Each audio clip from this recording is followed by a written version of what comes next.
Like millions of Americans, Karen Robertson of Iuka, Mississippi, believed in conspiracy theories until one day she had an experience that convinced her to challenge her own beliefs.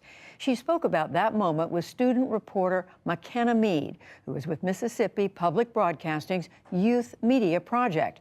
Their conversation is part of our Student Reporting Lab series on misinformation, Moments of Truth.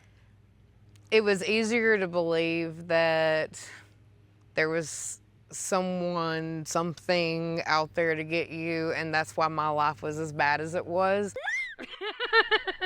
Hi, I'm Karen Robertson. I'm 30 and I'm a single mom. We're here to talk about the fact that I actually believed in conspiracy theories once upon a time ago. Can you tell me like a couple of the conspiracy theories that you believed in?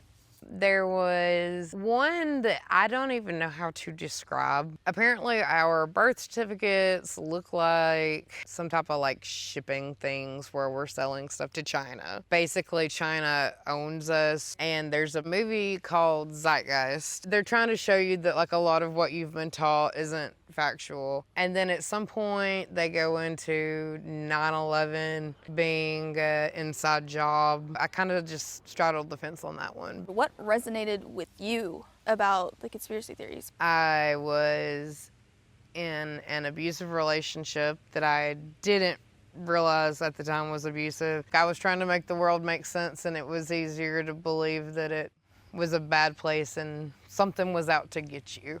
And that's why my life was where it was at and as bad as it was than it was to realize I had made bad choices. Can you tell me why you kind of went off and researched all of the things that you believed in? There was a very specific night actually that caused this. This guy and I were talking, and he knew about all these different conspiracy theories that I did. Then towards the end of the conversation, he was like, "Get this, flat Earth."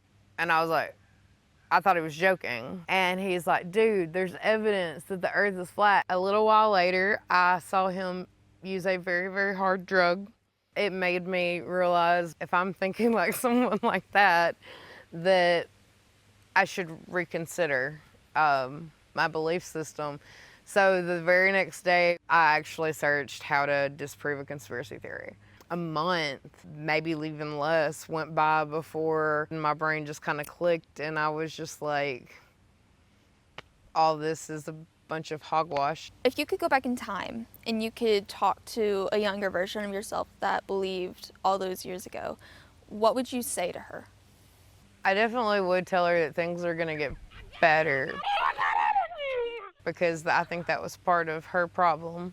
It's hard to change minds, but that would ultimately be really cool. If just a couple of people could decide to go look up something and challenge their own beliefs. That's gonna be the moral of my story, because when I challenged my beliefs, it changed my world and it made my life better. What a great conversation, and we salute Student Reporting Lab's our own reporter, McKenna Mead.